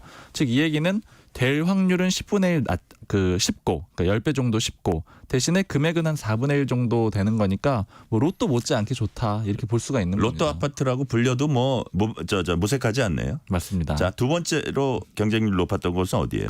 이 강남구 개포동의 DH 펄스티어 아이파크였는데 여기는 뭐 서울에 좀 사는 주변 지인들도 정말 많이 시도를 했더라고요. 네. 지난 2월에 세 가구 청약을 받았는데 여기에 101만 3천 명 정도가 몰렸습니다. 세 가구니까 경쟁률로 치면 한 33만 7천 대 1 정도 되는 거고요. 특히 강남임에도 분양가가 낮아서 주목을 많이 받았는데 그 25평이 한 12억 9천만 원 정도 됐거든요. 네. 근데 이게 지난 3월에 실거래가를 보니까 한 21억 5천만 원 정도 돼요. 그러니까 여기도 거의 뭐 8억 9억 정도의 그런 시세 차익이 나는 그런 단지였습니다. 올 2분기에도 전국적으로 분양이 많이 예정돼 있죠? 네, 1000가구 이상 대단지가 29곳이 예정이 돼 있고요. 네. 가구 수로 보면 한 36,800가구 정도 돼요. 특히 수도권의 대단지가 꽤 많이 나오는데 뭐 대표적인 게 서울 마포구 공덕동의 그 마포자이 힐스테이트. 여기는 한 1,100가구 정도 단지인데 여기에 456가구가 일반 분양이고요. 또 성북구 장이동에도 프루지오 라디우스 파크라는 그 단지가 분양을 하는데 1,637가구 중에 718가구가 일반 분양입니다. 이런 단지들이 서울에 있기 때문에 좀 주목이 되고 있는 상태예요. 네. 로또 청약 사례 우리가 이제 살펴봤는데 사실 모든 단지들이 이렇게 인기가 좋은 건 아니죠. 맞아요. 사실은 요즘에 분양 시장이 오히려 안 좋다라고도 하고 있거든요. 그러니까 네. 일부 사례였던 거고요. 뭐 대표적으로 좀 외면받는 단지를 말씀드리면은 그 서울 강서구의 화곡 더리브 스카이라는 단지인데 여기는 지난 3일에 14번째 무순위 청약을 진행을 했거든요. 그러니까 이 얘기는 13번 했는데 다 못 채웠다는 얘기고요. 그럼에도 불구하고 이번 경쟁률도 3.6대 1에 불과합니다.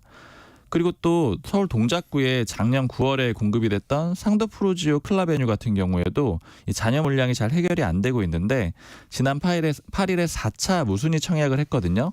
근데 68가구에 5,122명이 신청을 했습니다. 그래서 두 자릿수 경쟁률이긴 한데 문제는 이 사람들이 다 계약할지 잘 모르겠다라는 거예요. 네. 지난번에도 3차 때도 한 291명이 접수를 했는데 실제는 39가구밖에 계약을 안 했거든요. 그러니까 다 못 채우는 그런 현상이 나타나고 있고 그래서 양극화도 있다 이렇게 볼 수가 있습니다. 네. 그렇다면 이렇게 단지별로 시세 차이가 크게 난 이유 뭔가요?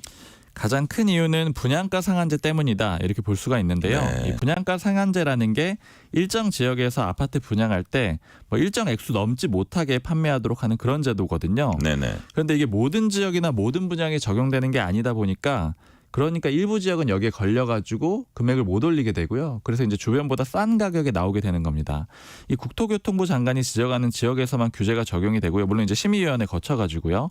그래서 이렇게 적용이 되는 지역에서만 싸게 나올 수 있고 반면에 안 되면 분양가가 좀 높아지는데 이제 근본적인 질문들도 좀 나오고 있어요. 이렇게 일부에게 소수에게 특혜를 주고 이렇게 로또 청약으로 경쟁을 유도하는 게 옳으냐 이제 이런 지적들도 일부 나오고 있습니다. 네. 오늘은 여기까지 듣겠습니다. 박순봉 기자 감사합니다. 감사합니다. 전종철의 전격시사 2부 순서를 여기서 마치고 3부가 이어집니다.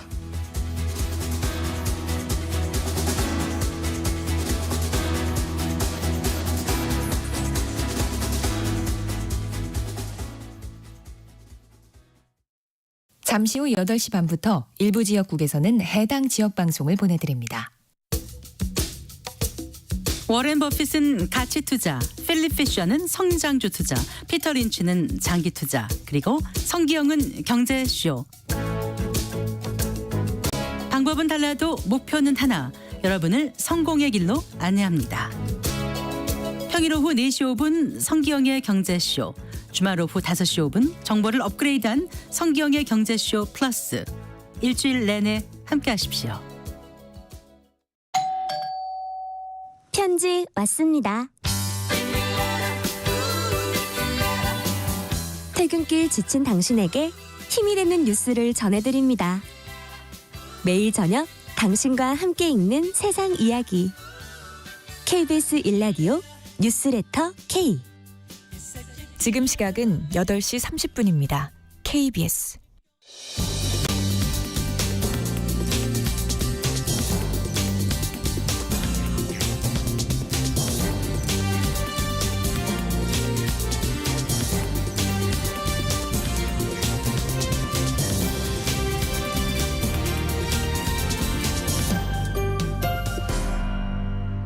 전종철의 전격 시사.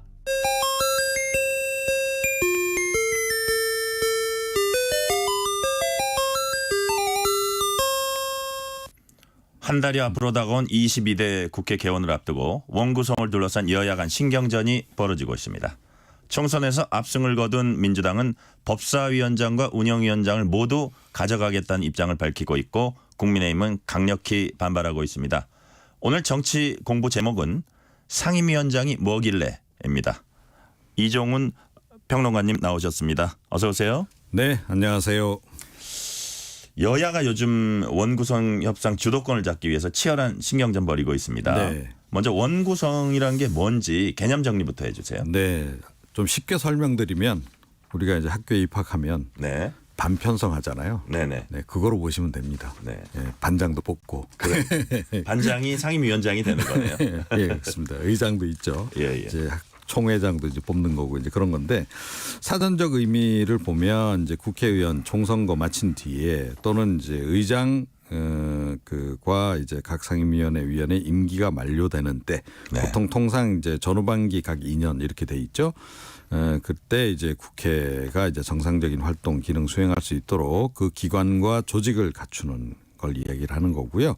국회의장을 비롯한 의장단, 이제 부의장들이 있지 않습니까? 그리고 이제 의원들도 각 상임위원회에 배정을 하고 또 거기서 또 위원장도 선출하는 그런 과정을 일컫습니다. 네. 그러니까 원구성 핵심은 이제 상임위 배분이 있고요. 또 상임위원장을 어느 당 소속 의원이 가져가냐 이게 이제 있을 겁니다. 일단 국회에 어떤 상임위가 있고 무슨 일을 하는지 간략하게 좀 설명해 주세요. 네. 이 상임위원회를 다 말씀드리자면 17개나 되기 때문에 너무 이름을 길고요. 제가 이제 말씀드리지는 않겠습니다. 뭐 늘 접하시기 때문에 그건 생략하고요. 17개가 지금 있습니다. 그 이제 개별 의원들이 17개 위원회에 각자 이제 반편성이 돼서 활동한다. 네네. 이렇게 이제 보시면 되는 거고요. 이제 뭐 그 위원회는 아시다시피 이제 정부 행정부처하고 이렇게 대응해서 만들어져 있죠. 그래서 정부 각 부처를 이제 소관 부처로 해서 이렇게 이제 안건 심의를 이제 하게 되는 거고 안건은 주로 뭐 법안이라든가 뭐 예산안 이제 이런 게 이제 되는 거고요. 17개 상임위원회와 함께 이제 거의 뭐 상임위원회로 이제 그 취급하는 것이 상설특별위원회로서 예산결산특별위원회까지 있죠. 그래서 보통 원구성 협상하면 18개를 놓고 이제 서로 논의를 하고 그렇게 하죠. 네. 그렇다면 상임위원장은 누가 맡게 되고 또 어떤 권한이 있는 건가요? 네, 국회법 41조를 보게 되면 이제 그 상임위원장은 그 해당 상임위원 중에서 임시의장 선거에 준해서 본회의에서 선거한다 이렇게 지금 돼 있습니다. 규정은 그렇게 지금 돼 있고요. 그래서 이게 상임위원장은 국회 본회의에서 제적 과반 출석 다수 무기명 선거로 선출하도록 이렇게 국회법에 정해져 있긴 한데 실제로는 교섭단체를 구성하고 있는 정당들이 협상을 해서 주로 의석수 비율에 따라서 배분을 하는 것이 일종의 관례로 돼 있습니다. 네. 그래서 보통 이제 선거는 어떻게 보면 형식적으로 이렇게 진행되는 절차다 이렇게 이제 보시면 될 것 같고 역시 가장 중요한 것은 교섭단체를 구성한 정당들 간의 협상. 이게 이제 가장 중요한 이제 그런 거로 돼 있고요. 상임위원장은 보통 이제 3선 이상들이 이제 보통 맡게 돼 있는데 뭐 꼭 그렇지는 않습니다. 그러니까 초선이라도 좀 행정부에서 뭐 경력이 좀 있는 분이라든가 이런 분들이 하는 경우도 옛날에 보니까 뭐 여가위 이런 데 있잖아요. 예, 뭐 재선이 맞기도 하고 하더라고요. 예, 그렇습니다. 예. 자, 예전에 상임위원장 특수활동비가 문제가 된 적이 있습니다. 어떤 부분이 문제가 됐고 이후에 어떤 식으로 제도가 개선됐나요? 네. 과거에 뭐 월 한 600만 원 정도 이렇게 특수활동비가 지급되기도 했습니다. 상임위원장에게. 이제 그런데 그거를 이제 사실은 이게 공적 활동하시라고 이제 지급한 건데 이걸 사적으로 활용하시기도 하고 그래서 이게 논란이 꽤 많이 됐었죠. 그래서 이게 이제 결국은 폐지가 됐습니다. 네. 그리고 지금은 상임위원장에게 업무 추진비 그리고 운영비 명목으로 이제 일정 금액이 지급이 되고 있는 이제 그런 그 상황입니다.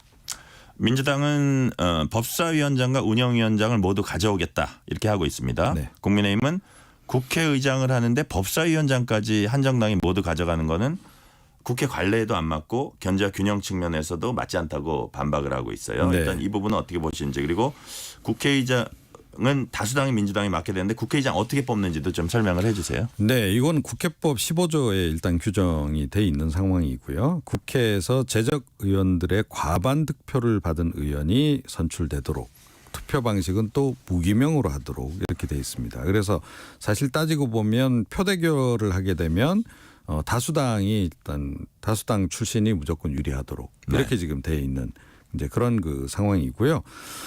그런데 이제 관례상 이제 국회의장은 원내 일당이 이제 맡고 보통 이제 해당 정당 내에서 다선 의원 중에 이제 합의 추대를 한 방식으로 이렇게 하기도 하고 그런데 경쟁자가 많다. 이럴 경선. 경우에는 이제 내부 경선을 거쳐서 네네. 한 명으로 추려서 이렇게 올리도록. 이번에는 뭐 무조건 경선이겠더라고요. 그렇죠. 뭐 워낙 이제 경쟁이 좀 치열한 그런 네네. 상황이어서 좀 이제 그렇게 그럴 것으로 지금 예상이 되고 있습니다. 네. 자, 국회의장은 대통령 다음 의전 서열 2위라고 합니다.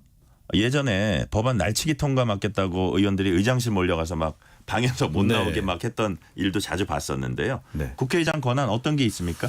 예, 일단 뭐 본회의에서 사회를 이제 맡도록 돼 있죠. 네.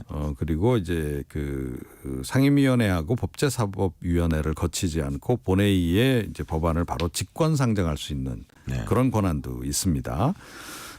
사실 이 과거의 이 직권 상정 권한이 워낙 이제 그 막강하다 보니까 이게 이제 굉장히 이제 좀 문제가 많이 됐었고 그야말로 이제 육탄 방어도 하고 막 이제 이런 그런 일들이 이제 벌어지기도 했었던 건데요.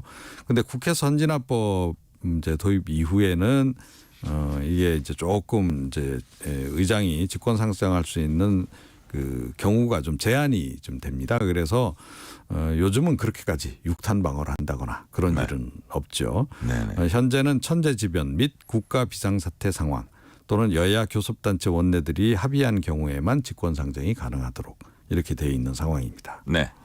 그리고 매우 중요한 자리가 법사위원장입니다. 네. 본회의로 올라가는 문턱이고 특히 체계 자구 심사권이 이제 핵심이라고 할 수 있는데 먼저 체계 자구 심사라는 게 뭔지 법사위원장은 또 어떤 권한 갖고 있는지부터 설명을 해 주세요. 네.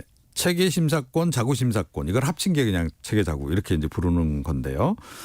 체계는 이제 새롭게 만들고자 하는 법안이 기존 법하고 충돌하는 내용이 있는지 없는지 네. 그거를 이제 보는 겁니다.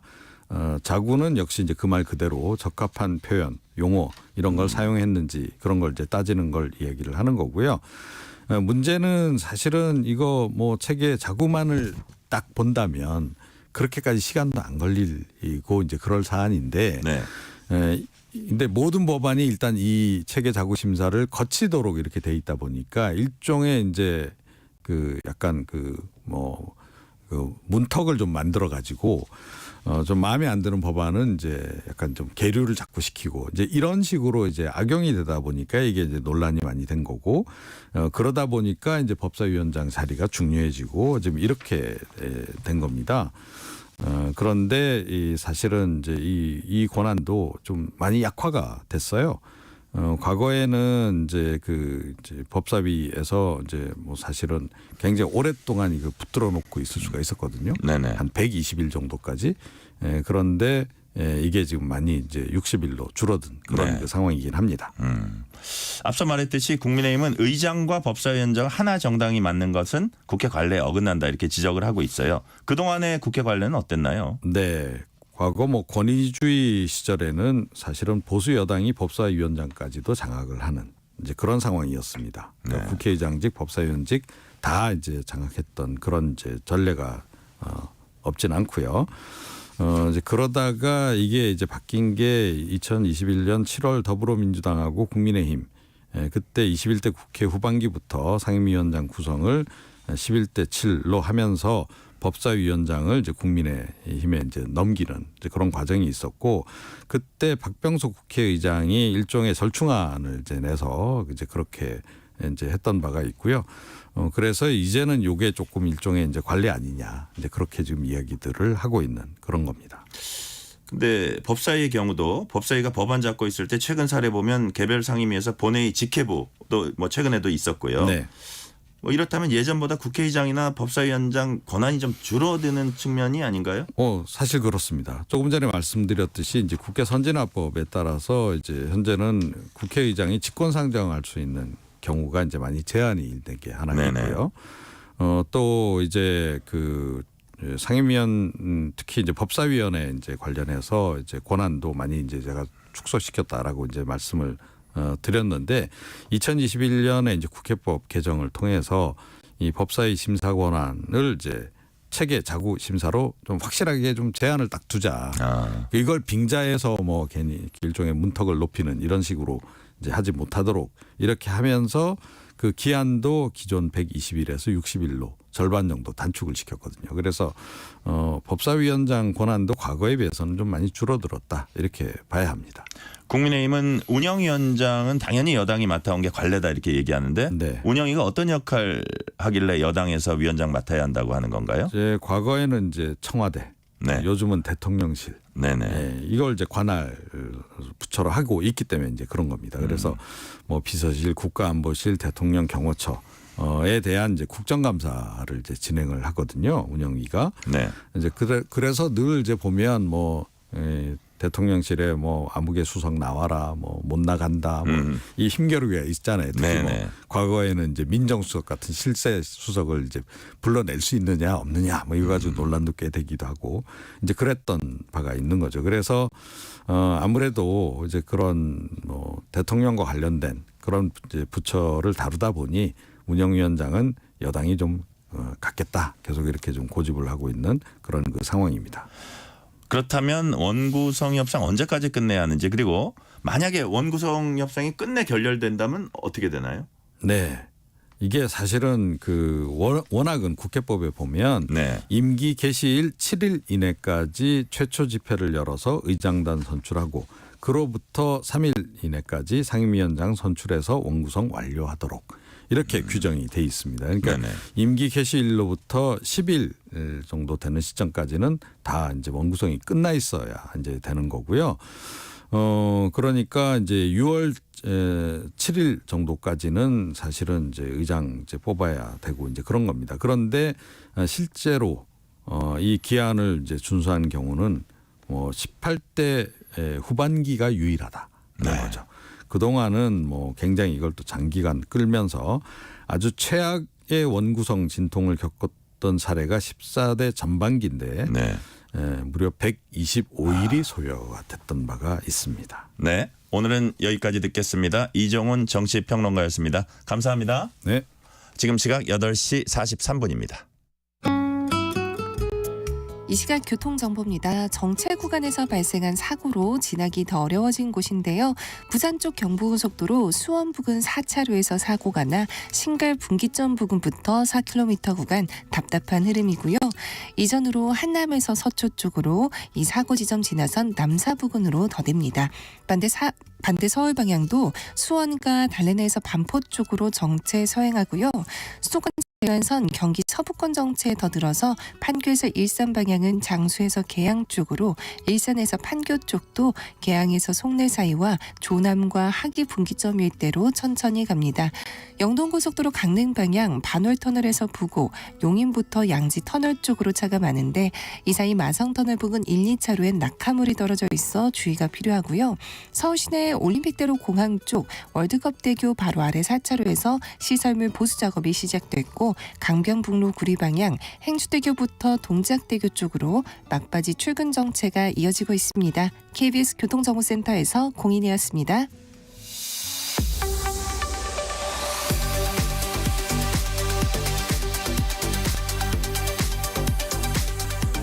한 주간 있었던 뉴스 중 KBS 황정호 기자의 시선으로 고른 뉴스들, 금요일 코너 한 주간의 랭킹 뉴스입니다. 황 기자 어서 오세요. 안녕하세요. 첫 번째 뉴스입니다.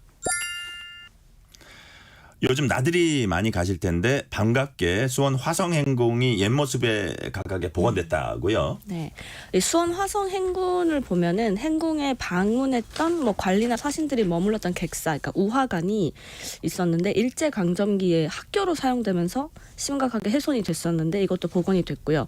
또 정조가 어머니 해경궁 홍씨를 모시고 화성 행궁에서 치른 이제 활갑잔치, 뭐 70가지 음식을 준비했다고 이제 유명해졌던 별주도 당시 모습 그대로 거의 되찾았다고 합니다.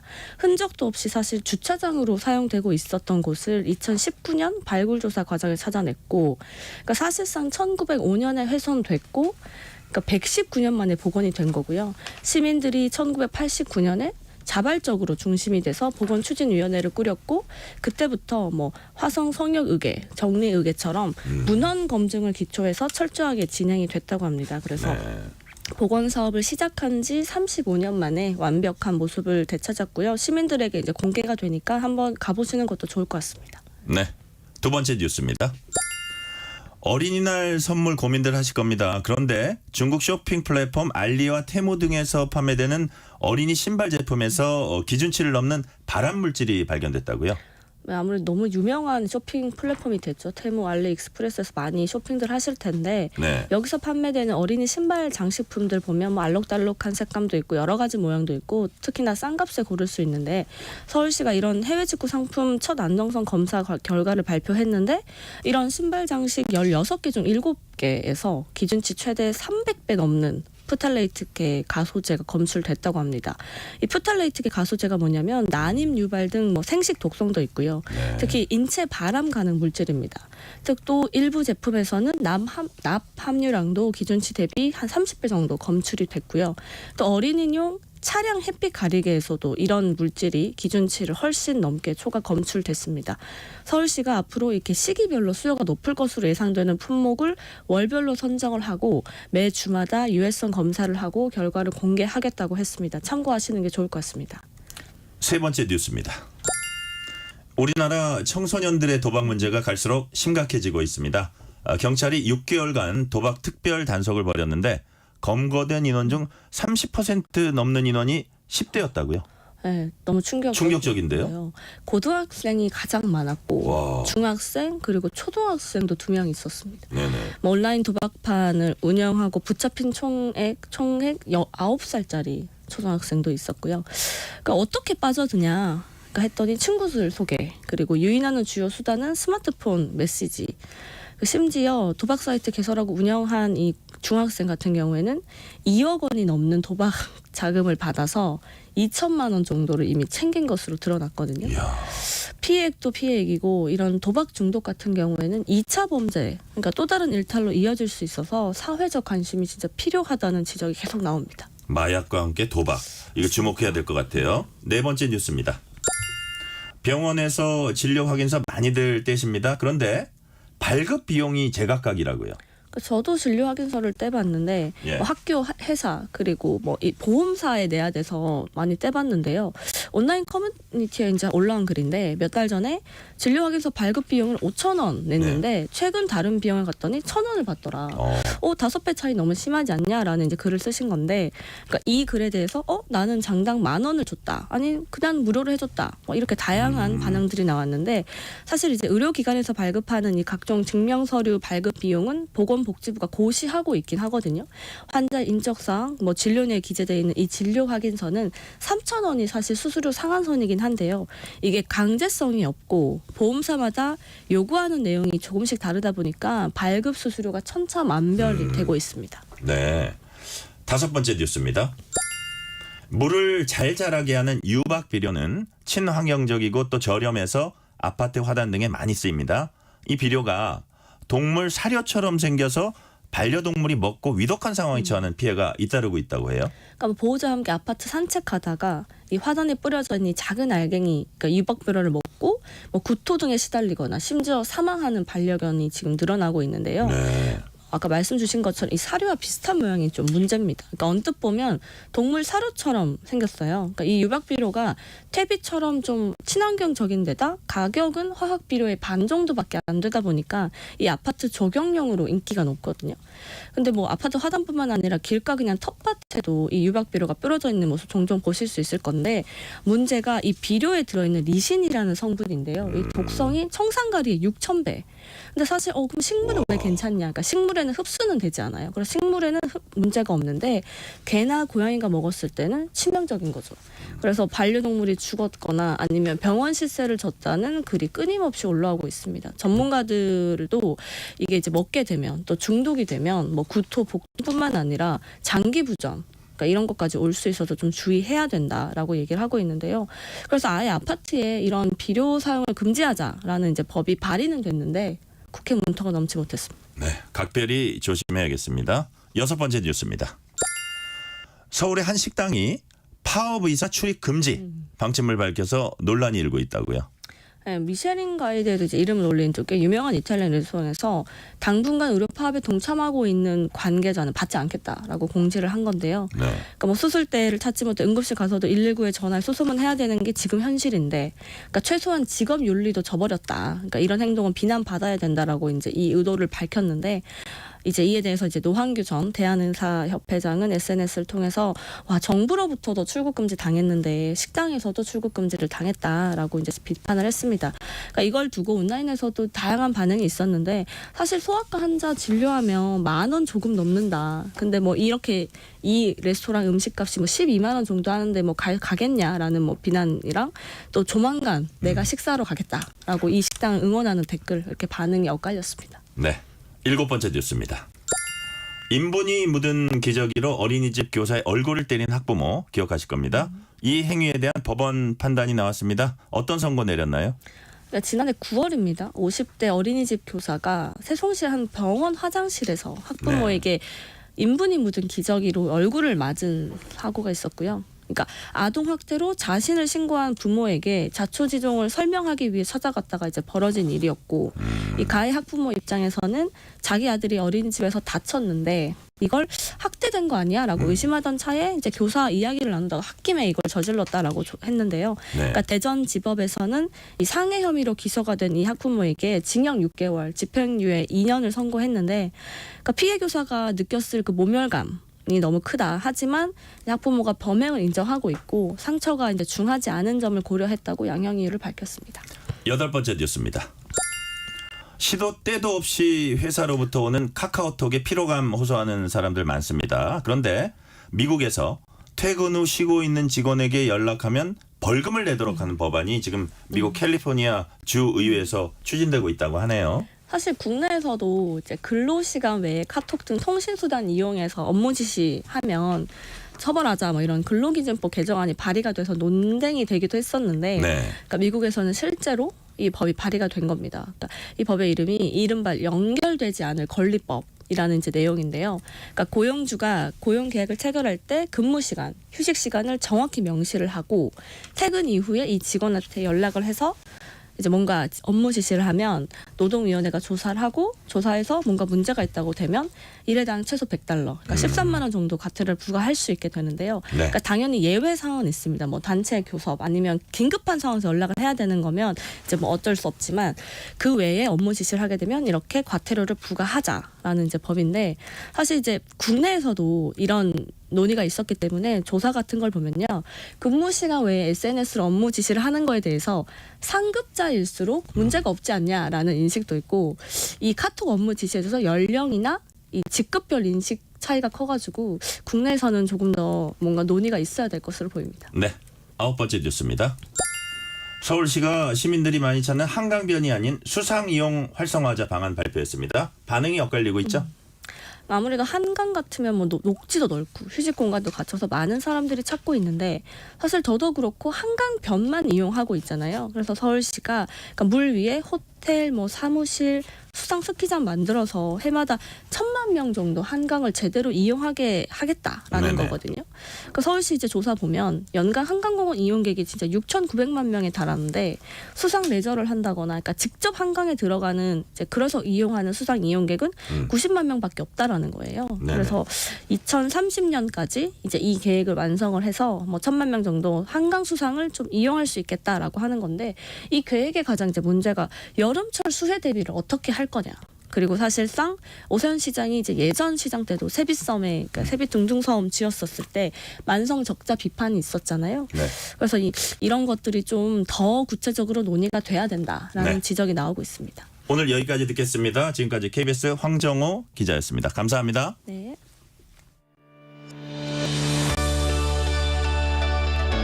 세상을 바라보는 바른 시선.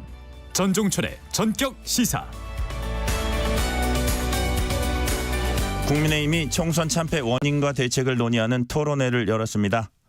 당에서 하는 거에 거의 반대로만 했더니 당선됐다는 얘기도 나왔습니다.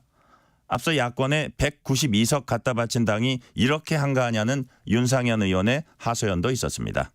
전적절의 전격 시사는 다음 주 국민의힘 윤상현 의원에게서 수도권 바닥 민심 들어봅니다. 또 민주당에선 정성호 의원, 전현희 당선인 그리고 개혁신당 이준석 대표도 다음 주 전종철의 전격 시사에 출연하니까 많이 청취해 주시기 바랍니다. 전종철의 전격 시사 오늘 순서는 여기서 마칩니다. 감사합니다.